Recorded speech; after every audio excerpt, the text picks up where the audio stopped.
My fiancée said, I need to explore my options before we marry. I replied, go ahead.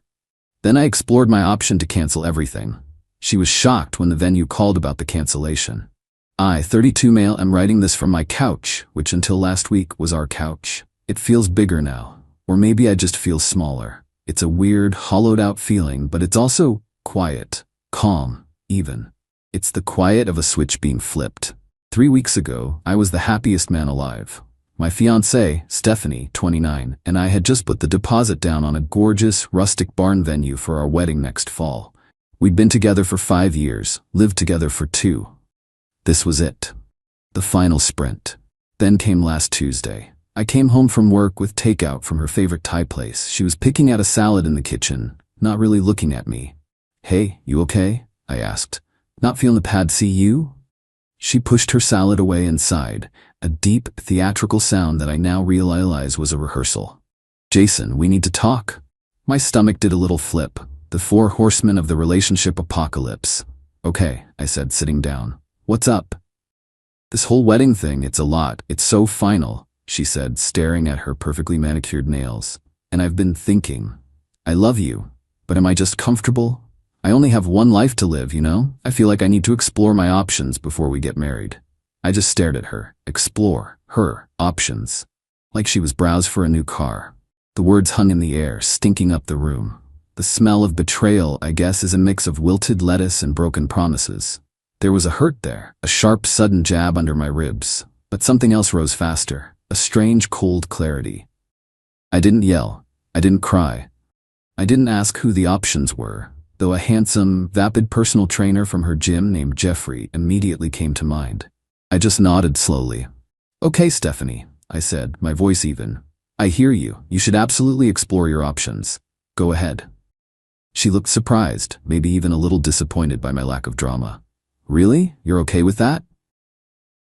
You've made your position clear? I said, standing up and putting the untouched Thai food in the fridge. I understand completely. She gave me a tentative smile. Thank you for being so mature about this. I didn't reply. I went into our home office and shut the door. And then I explored my own options. My option was to accept what she said as the end. Not a pause, not a break.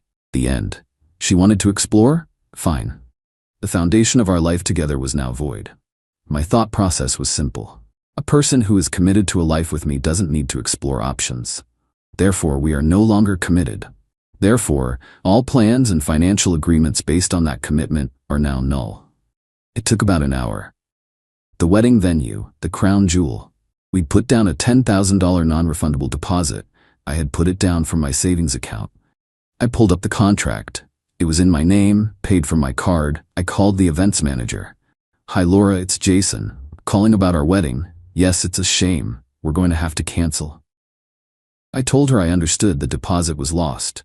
She was very gracious. The caterer, same deal. A $2,500 deposit, my card, my name on the contract. I sent a polite, formal email. Cancelled, forfeited the deposit. Ouch, but necessary. The photographer and band, repeat the process. 2 more emails, 2 more lost deposits, the cost of severing a future. The honeymoon, a 2-week trip to Italy, flights and hotels booked. Luckily, I'd sprung for the travel insurance. I logged in and initiated the cancellation claim, citing unforeseen personal circumstances. The apartment, the lease is in both our names, but I pay 70% of the rent and all the utilities from my account because I earn significantly more. I can't break the lease, but I can stop the overpayment. I recalculated my portion of the rent to be exactly 50%. I changed the auto transfer to her for household expenses to 0. Shared subscriptions, Netflix, Hulu, Spotify, family plan, all mine. I logged out of all devices and changed the passwords. Her late-night binge watching would now require her own dime. I didn't do it out of anger. It wasn't revenge, not really. It was just admin, tying up loose ends, realigning my finances to reflect my new reality as a single person. She wanted to be a free agent. I was simply formalizing her new status. I slept on the couch that night. The next morning, she was gone before I woke up, probably off to her first exploration. Good for her. The quiet lasted for 2 days. Then, this afternoon, my phone rang. It was Stephanie. I let it go to voicemail. The text came a minute later. Stephanie, the venue just called me confirming our cancellation. Our cancellation? What the hell, Jason? Call me now. I looked at the text. I thought about the thousands of dollars I had just set on fire. I thought about her wanting to have her cake and let me pay for it too. I texted back a single sentence. Me, I thought you were exploring your options? I decided to explore mine as well. A storm is coming, but for the first time in days, the air in here feels clean. Update 1. Well, the storm made landfall. Thanks for all the comments and DMs. It's good to know I'm not crazy for, listening to what someone says and acting on it. So where were we? Ah yes, the cancellation text. Stephanie's response was a string of frantic misspelled messages that I'll summarize for you. Are you insane? Those were non-refundable. That was our future. How could you be so destructive? The lack of self-awareness was and continues to be breathtaking. She showed up at the apartment that evening, and she didn't come alone. She brought her first option with her, Jeffrey, the gym trainer. I guess he was her emotional support himbo. I opened the door and found them standing there, Stephanie looking like she was ready to breathe fire, and Jeffrey looking smug, like he'd won a prize he didn't realize he now had to feed and house. Jason, you have to fix this, she said, pushing past me into the living room. Jeffrey followed, puffing his chest out. There's nothing to fix, Stephanie, I said calmly, closing the door. We're not getting married. The wedding is canceled. I didn't say I was calling it off, she shot back. I said I needed to explore. Do you know how embarrassing it was to get that call? To have to explain to Jeffrey that our venue was gone? I glanced at Jeffrey. He was inspecting my bookshelf, probably looking for a protein shaker. I can't imagine, I said dryly. Jeffrey, my apologies. The free bar at my expense is no longer on the table. He just grunted. This isn't a joke.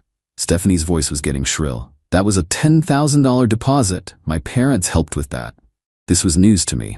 Really? Because my bank statement says the full amount came from my account. They gave me cash. For my half. It's all mixed together. This is a classic Stephanie move. Her finances are a magical mystery tour of vague contributions and assumed support. Okay, I said, pulling out my phone. So if your parents gave you $5,000 in cash for the venue, just transfer it to my account and we'll call it even for that portion. I'll happily eat my own $5,000 loss. She stared at me, mouth opening and closing like a fish. I don't have it right now. I used it for things. Things? I asked. I knew exactly what things. New outfits for her dates with Jeffrey, probably. Well, when you find it, let me know. In the meantime, the cancellation stands. Then Jeffrey decided to speak. Bro, not cool, he said, stepping forward. You're stressing her out. You should just call them back. Uncancel it for her. Bro, I replied, matching his tone. She came to me and effectively ended our 5-year relationship. Did she mention that part to you? Or did she just mention the part where I was supposed to keep funding the party while she tried out a new dance partner? The silence was delicious. Jeffrey looked at Stephanie, a flicker of confusion on his face. It wasn't like that, she insisted. You're twisting my words. I just needed space. And I'm giving it to you, I said. Lots of it. In fact, we need to talk about this space. I gestured around the apartment. The lease is up in 4 months. I won't be renewing it with you. We need to figure out who is moving out, or if we're terminating early, which will cost us. Stephanie's face went pale. Move out? But where would I go? Jeffrey, to his credit, looked deeply uncomfortable. This was clearly more than he signed up for. He thought he was just the fun side piece, not the primary stakeholder in an impending housing crisis. I don't know, Stephanie, I said, and here a little bit of the hurt crept back into my voice. You were so sure about exploring your options. I just assumed you had a plan for what you'd do if one of those options meant you couldn't come home to me anymore. She burst into tears. It was her go-to weapon, and for 5 years it worked every time. But something inside me had been cauterized. I just felt tired. I'm going to stay with a friend for a few days, I said, grabbing a duffel bag I'd already packed. I suggest you and Jeffrey use this time to figure out your next steps.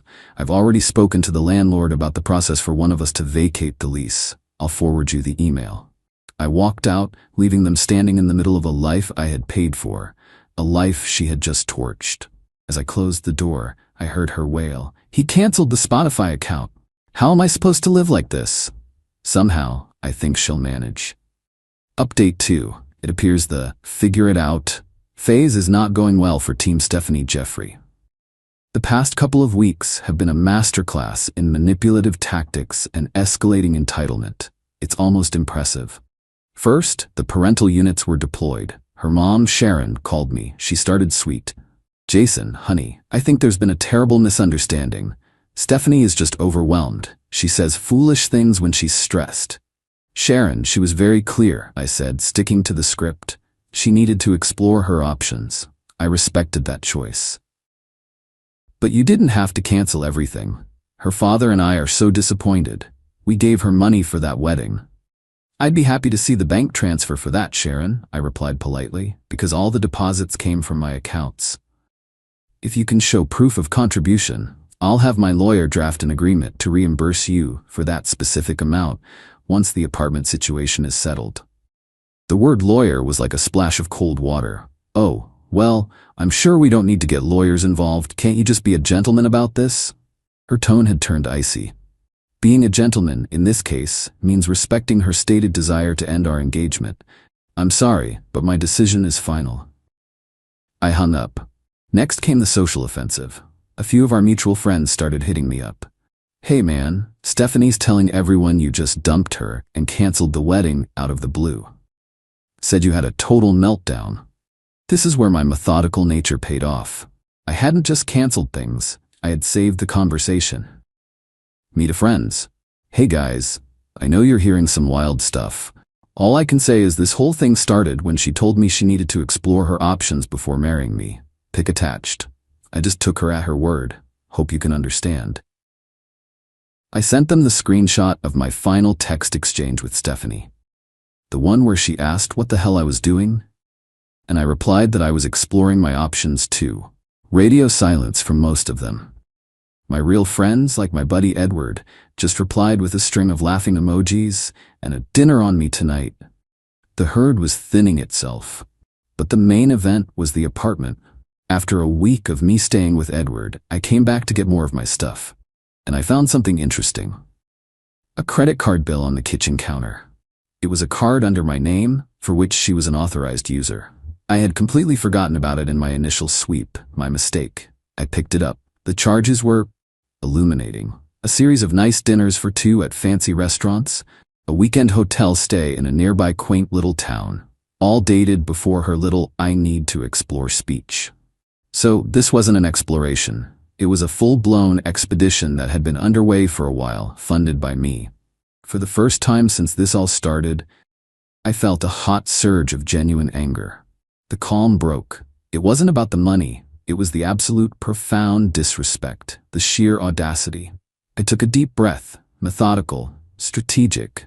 I didn't confront her. I just took pictures of the entire statement. Then I went online and removed her as an authorized user, effective immediately. The card was now just a useless piece of plastic with her name on it. Then I sat down and drafted an email to both her and Jeffrey, who, according to Instagram, was now her official new partner. Subject: apartment lease and outstanding debts. Stephanie, Jeffrey, hope you are well. As we need to resolve the apartment lease, I've attached the form from the landlord to have a name removed. Since you two are now a couple, I assume you'd like to take it over. You'll need to prove a joint income sufficient to cover the rent. Please have this submitted by the end of the week. Additionally, Stephanie, I've just settled the attached credit card bill. It appears you were already exploring your options on my dime before our conversation. I've calculated the total for these personal expenses to be $1,857.34. I've deducted your half of the security deposit to cover part of this. You can pay the remaining balance to me directly to avoid further action. I consider this matter a theft, and I am prepared to file a small claims case as well as a police report if necessary. Let's handle this cleanly and quickly. Regards, Jason. I hit send. The anger subsided, replaced by that cold, quiet hum again. This is no longer a breakup, it's a business transaction, and I have all the receipts. Final update. It's been a while. The dust has not only settled, it's been swept away, and the floors have been polished. I'm writing this for my new apartment, which is blissfully, entirely my own. The last 6 months were a slow, painful, and occasionally hilarious unraveling of Stephanie and Jeffrey's grand romance. My email, as you can imagine, went over like a lead balloon. Stephanie's response was a flurry of rage-filled texts accusing me of being a petty, vindictive monster. She claimed the charges on the credit card were joint expenses. The romantic hotel for two was apparently a business trip she forgot to tell me about. Jeffrey, predictably, went completely silent. He was not about to get entangled in her debt. They couldn't qualify for the apartment lease on their own. Jeffrey's income as a personal trainer was inconsistent, and Stephanie's part-time job as a social media coordinator wasn't enough. They missed the landlord's deadline. I had already submitted my paperwork to take over the lease myself, which was approved. I then gave them a formal, legally required 30-day notice to vacate my now solely leased apartment. The panic that set in was glorious to behold from a distance. Stephanie tried one last time showing up at my office. It was a bold move, I'll give her that. She was crying, saying she'd made a terrible mistake, that she was scared and alone, and that Jeffrey was not the man she thought he was. "He doesn't get it," she sobbed in the lobby. "He thinks I should just ask my parents for money. He doesn't understand that you always just took care of things." "Yes, I did," I said, my voice devoid of any emotion. "And you decided you wanted to explore other options. This is what the other option looks like, Stephanie. It looks like you having to take care of your own things." I told her I would not be changing my mind, and that security would escort her out if she didn't leave. She left. The final fallout was a series of sad little pops rather than a big bang. The debt. Stephanie's parents ended up paying me the $1,857.34 after I sent them a final letter of demand along with a draft of the small claims court filing. I have a feeling that was a very unpleasant family conversation. The apartment. She and Jeffrey moved out on the last possible day, leaving the place a mess. I documented everything, and the cleaning fees ate up the remainder of her security deposit. They moved into a tiny, dumpy apartment across town. I heard through the grapevine their relationship didn't survive the financial strain and the downgrade in lifestyle. They broke up about 2 months ago. The friends. The social circle firmly split. Once the full story and the credit card statements made the rounds, most people saw her actions for what they were. Her narrative of me being a crazy ex who pulled the rug out from under her just didn't hold up. The wedding deposits. I lost that money. About $15 all told. It hurts, but I consider it the price of my freedom. A very expensive, but ultimately worthwhile lesson. I did hear from the venue manager, Laura, a couple of months back. She called to say how sorry she was about how things worked out and mentioned the barn was rebooked for my original date. By a really sweet couple, she said. They seemed so sure about each other. It didn't even sting. I just said, I'm happy for them. And I meant it. As for me, I'm doing better than okay. I took the money I would have spent on a wedding and went on that trip to Italy by myself. I ate gelato in Florence, explored ruins in Rome, and hiked between the towns of Cinque Terre. I realized I'm pretty good company. Stephanie is still in town, working her job, living in her small apartment. I see her posts sometimes, lots of inspirational quotes about new beginnings and finding yourself. There is, of course, no mention of the wreckage she caused. In her story, she'll always be the victim, and I'll be the villain who wouldn't finance her journey of self-discovery. And that's fine. She can have her story. I have my life back. There was no big dramatic confrontation where she admitted her faults. No satisfying moment of apology. Justice wasn't loud. It was quiet. It was the silence of a canceled credit card. It was the formal language of a lease termination. It was the natural, unavoidable consequence of her own choices. She wanted to explore her options, and I simply gave her the freedom to do so, with all the costs that entailed. That, I've found, is a satisfaction all its own. Time to move forward.